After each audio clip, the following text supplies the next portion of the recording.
At what point did you know that something big was coming? Was it when Tet actually broke, or could you tell just because of what was happening that something was stirring? Let's see. We had some hints because in the first part of '67, anytime we capture weapons, there were usually U.S. weapons, World War II weapons. Oh, And starting in the fall, late fall, we started capturing some weapons, some AK-47s. And it was interesting. I almost had to get AK-47s, which was sort of the latest and the greatest. So we started capturing some of those, and there were some rockets of sorts captured. What's this was all new stuff. and the reason this is noticeable is because these were Viet Cong. Yeah, well, we were, let's see, we got these weapons after a fight. In other words, we didn't see who had them. We're assuming they were Viet Cong, but they're probably NVA also. Okay. And about the only way you could find out is if some paraphernalia or something was left behind. But the weapons, look, these things are not what the Viet Cong normally carry. So that's what we saw then. But yeah, because you didn't think too much of it, well, somebody just got lucky and got a new weapon. So, and then that was it. Was the night was well lit up. There was plenty of artillery coming in on us. It didn't do much damage. The Viet Cong and the NVA realized that we had, I believe it's called counter mortar radar. So when somebody starts firing at you, it usually takes you just a couple minutes to get the location. And then we can drop artillery on that. So what the NVA would do is they deliberately fire off a dozen rockets and get out of the area. So they'd set the rockets up, and they weren't. They were just area aimed. Just to keep your head down, and nothing really specific. They got that good a shot, and we didn't get too many casualties from it. But you had enough of that, and you never know when they were going to set them off. The beginning of the Tet Offensive for you then was artillery coming in from the NVA. Actually, the beginning, our intelligence, we weren't aware of this until it happened. They'd picked up movement, and they're having. I still remember the jets going out over the one valley coming towards us. They were just bombing the hell out of that thing. And we were wondering, well, if they're bombing the hell, there must be a nice sized target out there for them to spend that much time bombing it. And then we found out what the target was because a lot of it didn't get hit and decided to hit us. So, but that was our indication. And the interesting thing is, if you're in the infantry, you're not. What can I say? They don't tell you a lot because there's a lot they don't know for sure. And they don't want to go ahead and tell you stuff that is really going to be wrong. Though occasionally you get things like that. Yeah, you're almost better off just staying alert and figuring it out for yourself. Now, when we're saying artillery, are we talking about mortar shells that are coming in? Most of it was mortars. Yes, it was occasionally mortars. But North Vietnamese, they liked the rockets. They're provided by the Soviet Union because they could be set up quick and they're area type things. And they only, like I said, they fire just a few to get out of the area. So you got a lot of rocket fire, and you did get occasional mortar fire because again, that was something that could be set up quick. The heavy artillery, you had to go a little further west to run into that because it took too much time to set that up, and you couldn't move it out quickly. When Tet 68 comes, then you're a first lieutenant? Yes, at that time I was the battalion logistics officer, called the S4. So what did that involve then? So, we're under fire. We've got these rockets coming in, we've got these mortars coming in. So then what do you do? What is your job? Well, my main job, I was in charge of ammunition. So my duty station during any kind of attack like that was at the ammo bunker and saw that oversaw the ammunition resupply got out to proper places. Of course, another way of looking at it was at approximately 7 tons of ammunition. If that gets hit, you don't find me. Right, wow, yeah. Was Hill 10, was it basically a fire support base, or what was going on at It Hill? was a battalion CP. Now, we did have a battery of artillery there also. So it could be called a fire support base since they had it pretty much arranged around Da Nang with the battalion with an artillery battery so that they could cover the entire fan. And that's with the 105s. The 155s were located a little further to the rear because they had a longer range. How would you characterize the work you did during TET? So when TET breaks, then you've got the mortars, you've got the rockets. As the next few days unfold, what are you doing through that time? Well, the main thing, which of course ammunition, you had to keep your ammunition requests going. You had to keep track of what got used up to get replaced. But Wow. the general thing would have been what we call logistics is beans, bullets, and bandages. So you made sure that the supplies were coming up. Because if you didn't, you go hungry or whatever there. So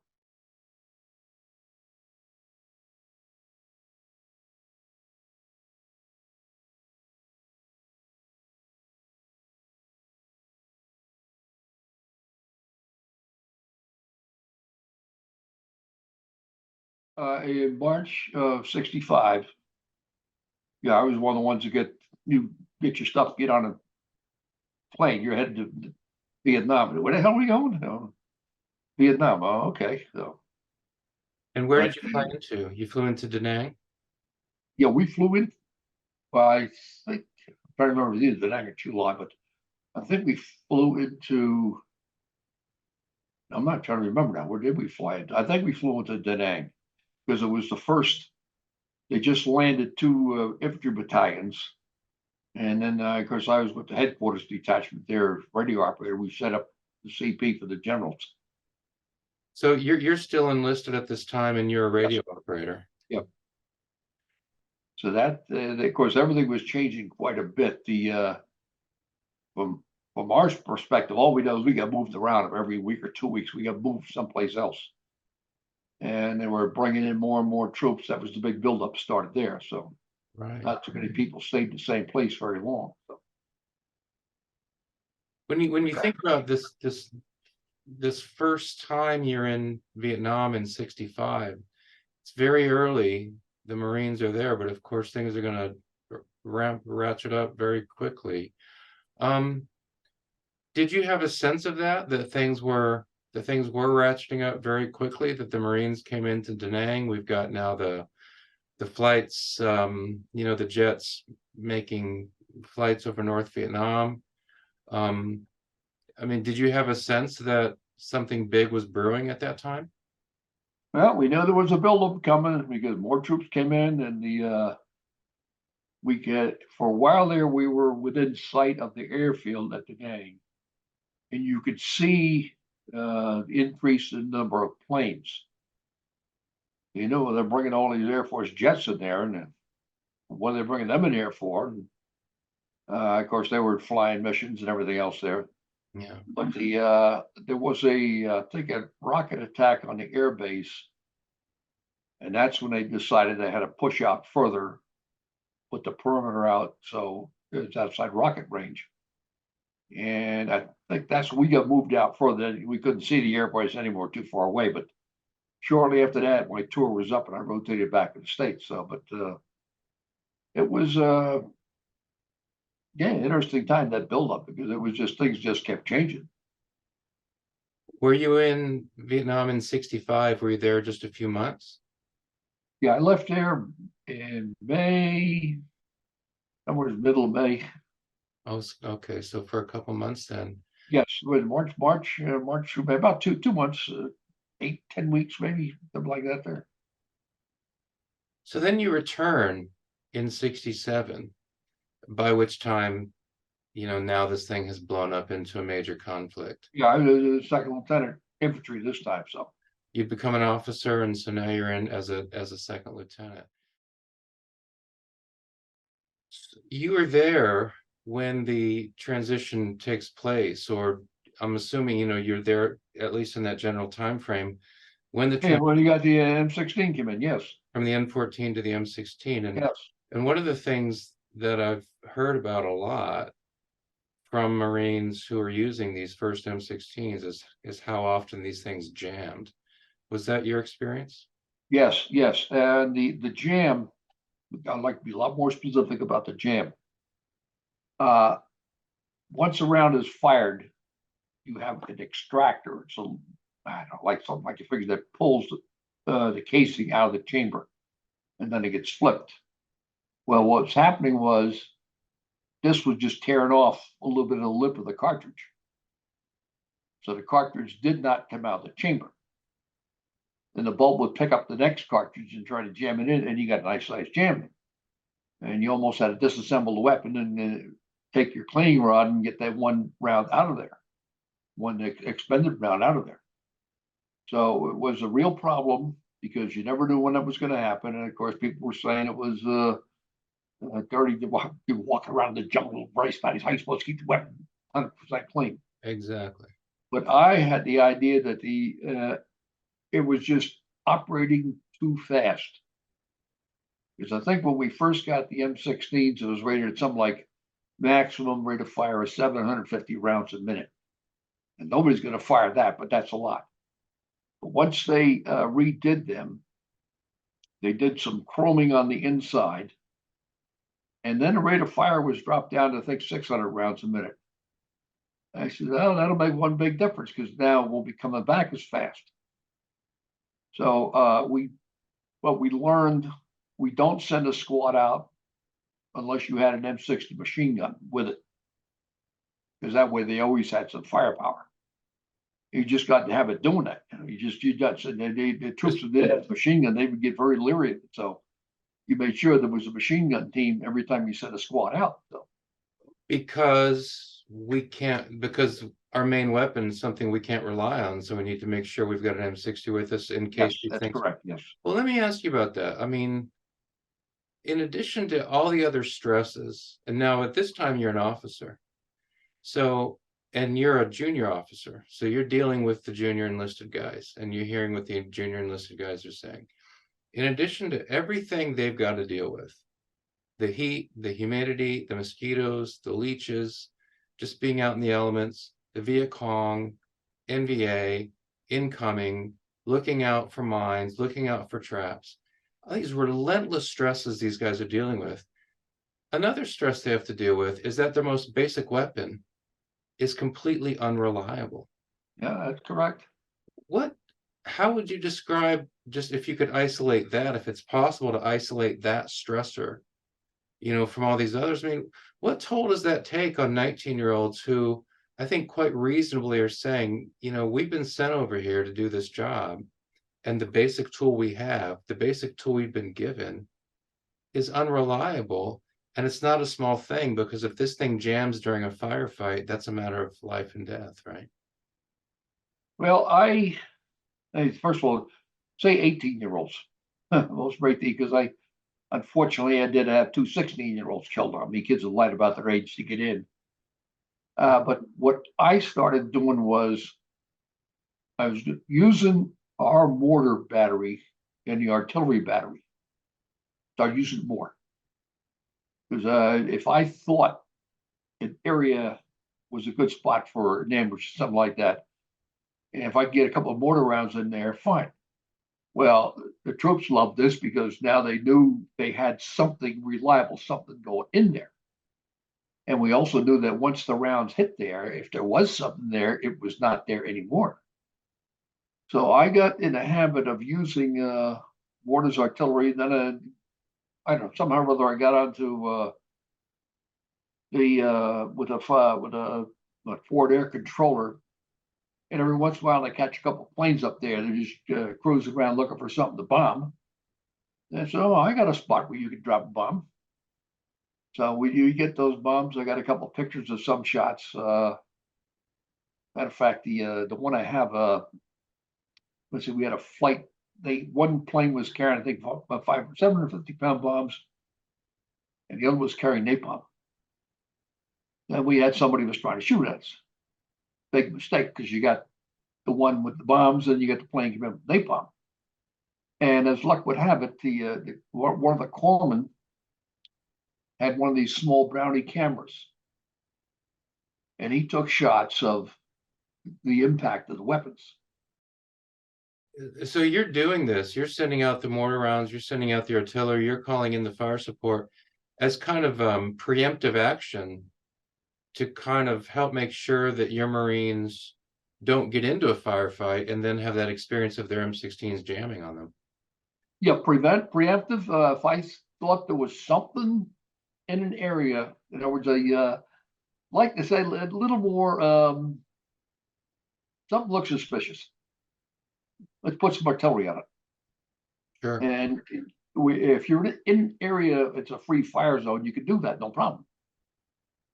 But if you're in an area of villages, you don't want to do that, because you could have a bunch of farmers there, which is no good there to drop that there. But Right.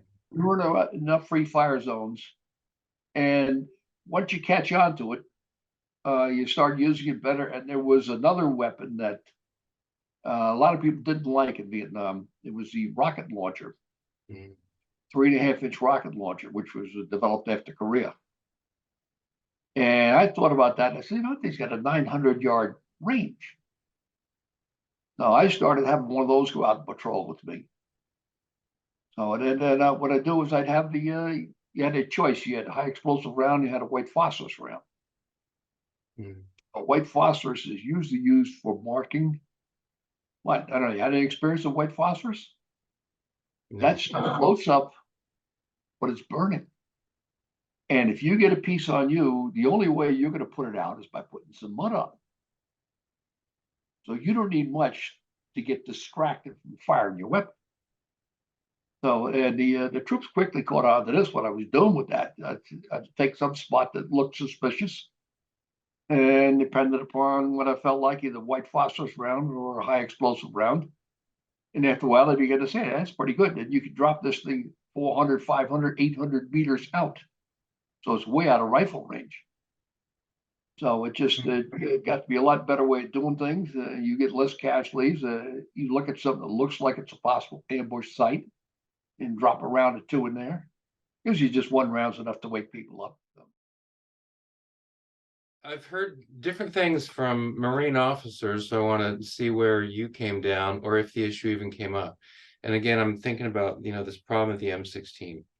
One Marine officer I've heard from, of course, the rule was we can't use enemy weapons. I mean, our guys can't use AK-47s because, everybody knows the sound, and Marines, might think that, if a Marine's using an AK, then he becomes a target because Marines can't see him, they just hear the sound. So the policy makes sense. But one Marine officer I talked to said that he was sick and tired of the M16 jamming, and he told his Marines, if you get an AK, you can use it, and I'll take the hit. And apparently his senior officer got on him about it, and they had a bit of a confrontation, but that was his stand, that, I'm not going to let my Marines get killed because the weapons they've been given don't work. And the AK-47s in that respect are a superior weapon. You could bury the things for a month in the mud and they're still going to work fine. Another officer said he understands all that, but he held strong to the policy of not allowing his Marines to use enemy weapons. Did this topic ever come up for you? And if so, where did you fall on that question? That topic did come up. We captured a couple of AK-47s, but the Viet Cong never really had a lot of ammunition with them. They maybe had 50, 100 rounds. And once you expend that, there is no resupply. Now, when we got that M16, I think a lot of troops were carrying about 200 rounds per weapon, maybe more. Plus, you could get resupply. So people quickly figured out that, hey, okay, this sounds nice. You got that AK, but where's your resupply when you run out of ammo? It's just not there. And of course, the way to supplement it is with an M60 machine gun. Because that thing, because you wouldn't have any trouble getting somebody, hey, here's 100 rounds of M60, and we'll pass it out to different squad members in case we need it. So there was plenty of stories about the AK being a better weapon. There were problems with the M4, but you could work around it to a certain extent. But eventually they got it cleared up. Eventually got it cleaned up. I think after about 3 or 4 months of problems with it, it's finally corrected. We put up these 60-foot towers on the hills, the watchtowers, the spot where the rockets were, and we want to put the 106 recordless rifle up there, along with the ammunition. Now, the recordless rifle's line of sight, meaning 2,000 yards at most. That's about as far as you could fire that thing, but that's also intended for it. It was an anti-tank weapon, but it's something that you could put on the target very fast. Because the troops in the tower, they just had to push that round in there and fire that quick. And line of sight, you saw where the rock was coming from. You put it just somewhere near there. So we got kind of used to that weapon there. That was not what it's intended for, but it got adapted for that purpose, and it. I guess it helped out a little bit because it always put somebody's on the receiving end out there someplace getting something disrupting their day. I was usually insistent about the troops wearing their flak jackets and helmets. And one day we had a bunch of casualties from a booby trap, and one young Marine was helping a casualty get his helmet off. So I tell him to put his helmet on, and casualty. And another booby trap goes off. That young man got a piece of metal just above his ear. And I'm sitting there, and I told him to put his helmet on, he wouldn't have had that. So that's one you really regret when something like that happens. Something I could have done, but didn't. It was very simple. Did this Marine who, after the second trap went off and took the shrapnel above his ear, did he make it? He was alive when we put him on a helicopter.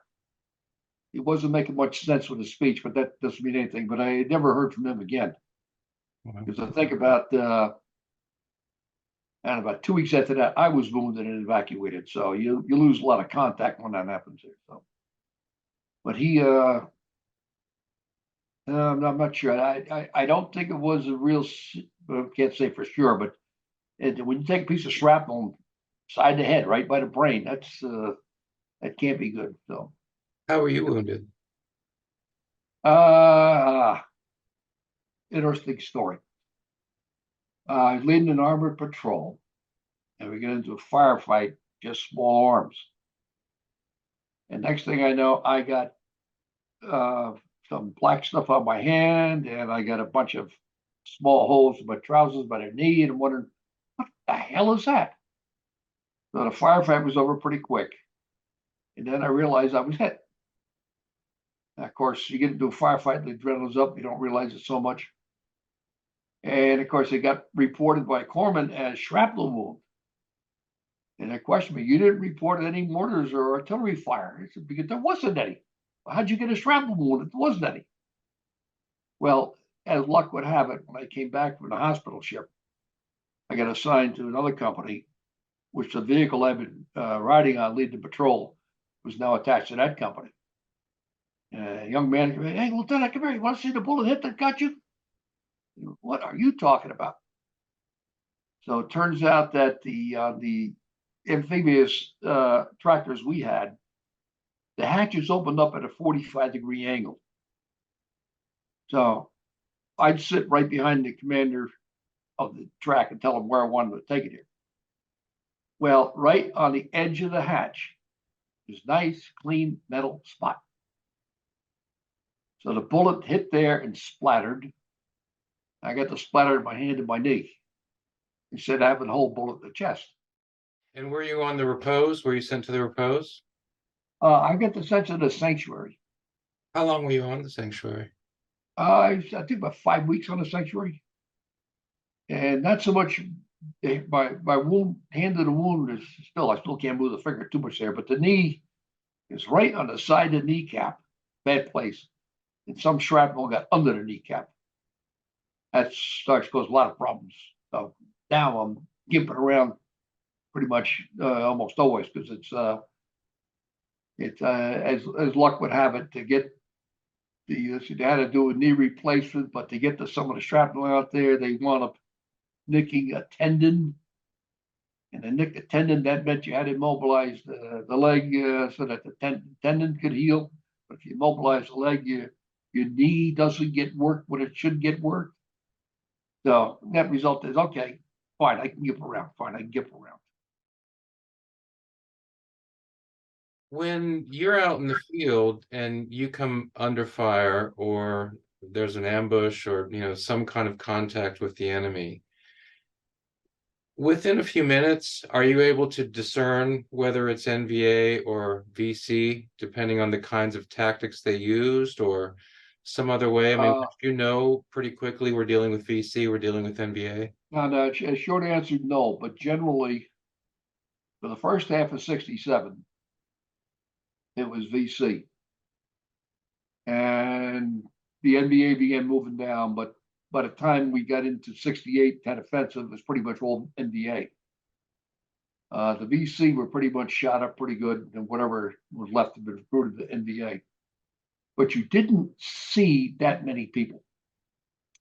The Viet Cong NBA were very good at staying hidden because they knew if we could see them, we could bring fire on them real quick. So you just did not get to see many. At times we'd shell a position pretty good, go up there and find a couple bodies, but that's about it. You just didn't find too many because they just knew they were in trouble if we got in there with our heavy stuff, so they just got out of the area quickly. Yeah. The only sensible thing to do, really. So one of the things that the North Vietnamese like to do is come down to the villages and collect taxes, take food, in other words, steal from the villagers.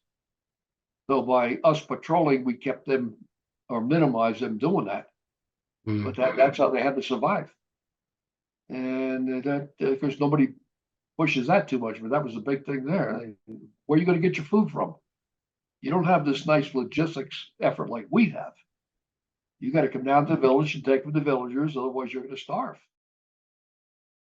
Perspective of the South Vietnamese civilians, and I understand sometimes we put civilians in quotes because they're VC or VC sympathizers, but when you go into these villages and what kinds of interactions did you have with them? What was your perspective on them?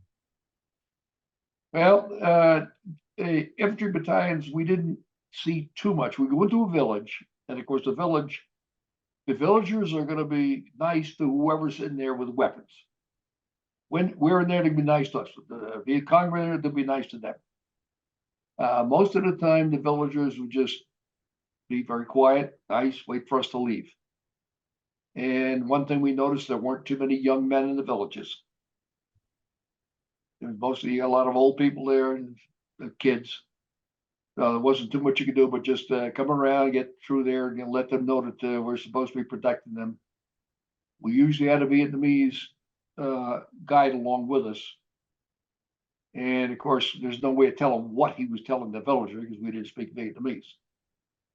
But it was good from the standpoint that the Vietnamese people knew that when we were in there, they were safe.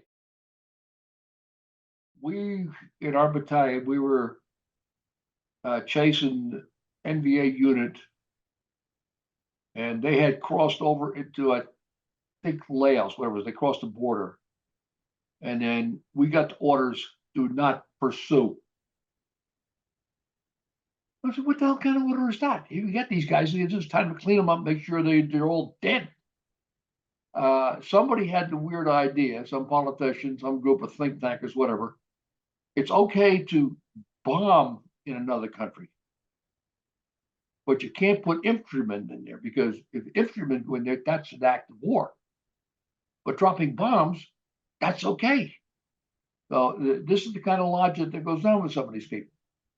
But they don't realize that the concept of boots on the ground is, although it doesn't get much play, it really gets to be quite important.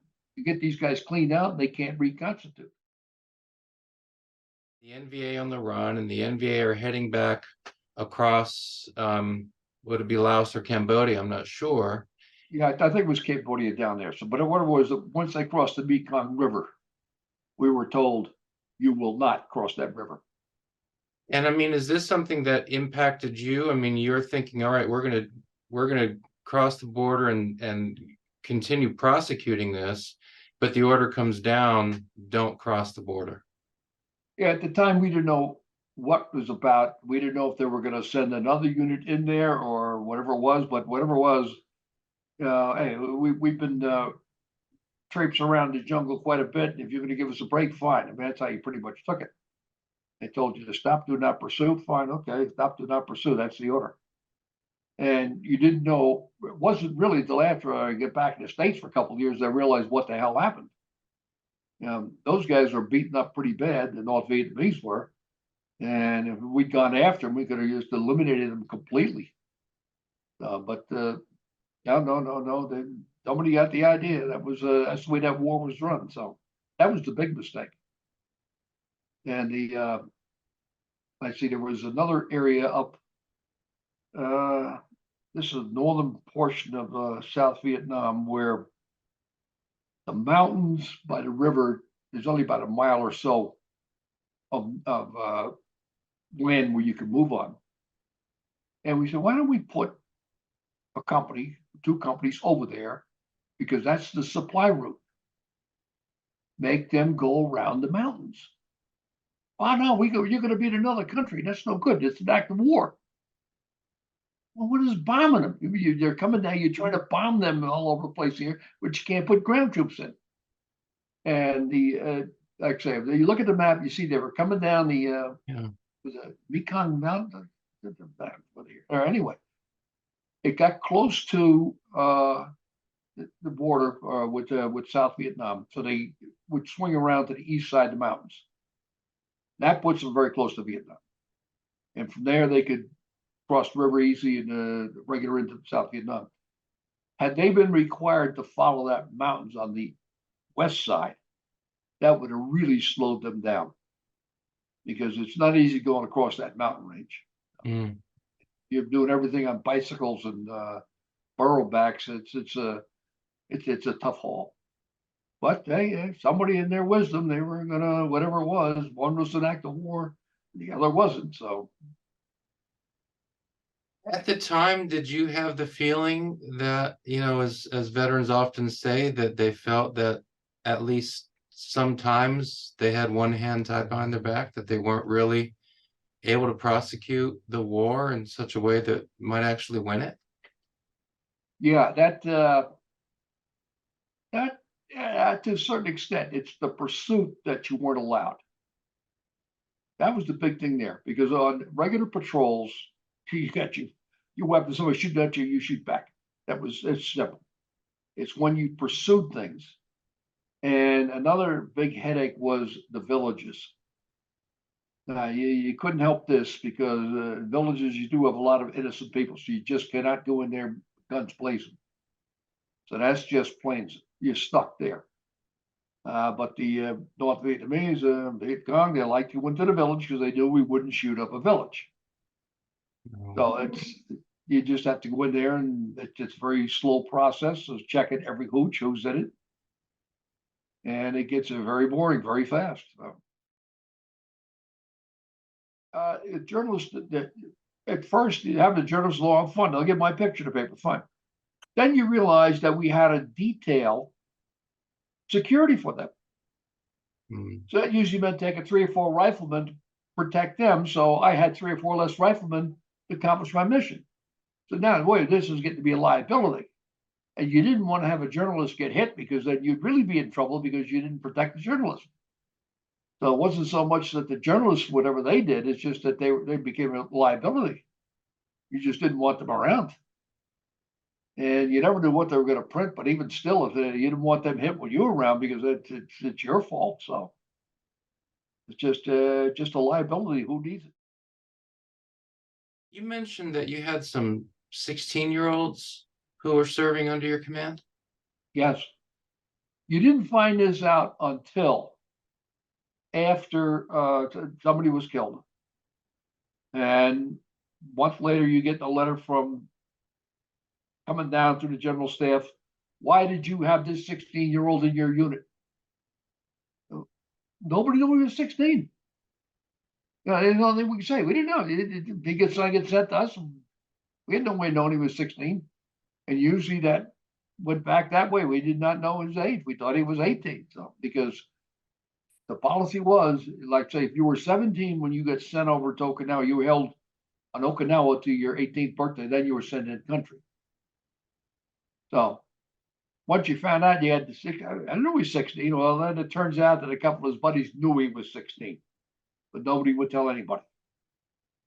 So but this was like a month or 2 months after he's killed. So you get this stuff. It just does happen that quick. So, And you said there were two 16-year-olds who were we had two instances of that. killed. Wow. It's I don't know if that's a lot or a little bit, but well, one is too many. No, they try to caution you against mourning your dead. Now and you have this occasionally with a couple of young troops. One would be real upset because his buddy was killed and he wasn't. Why was he killed? Don't ask yourself questions like that. That's called luck. It's all there is to it. It's luck. And it's like the way I got hit, and there's a couple more times I should have been killed, but remember another time was we had a rocket attack, and remember I got thrown, I was 6 feet or something like that when I was heading to the bunker. And I remember waking, I was just numb. The people, hey, Lieutenant, you okay? You okay? I'm trying to talk, couldn't talk. So in the morning, when the sergeant opened me, he said, Lieutenant, you want to see where the rocket hit that got you? What are you talking about? So it turns out that this rocket was a defective round. Wow. Only what the artillery is supposed to do is break into a whole bunch of pieces, go all over the place. Well, this thing broke, one big piece went that way. And I got a bunch of concussion, which slammed me against the bunker. That's it. So I got shook up there for a while. Maybe my brain got wet. But, I should have been a casualty there if it wasn't. So that's another one of my 9 lives that I used there. There's this thing that I hear from vets, that I pick up from vets. I read it in their memoirs. I hear them say it. Combat veterans especially, will often talk about the incredible feeling of camaraderie that they have in the field. They trust one another, they depend on one another, and that's very, very strong. It's a very powerful bond. But yet, if one of those Marines doesn't make it through a firefight, then you've just got to let it go and move on, and not spend time, certainly not out in the field, spend time dwelling on it. You just got to keep going. And it sounds kind of like that's what you were saying. Just we discourage the guys from mourning. Is it just you've just got to let what happened yesterday go and keep moving ahead? Yeah, I guess what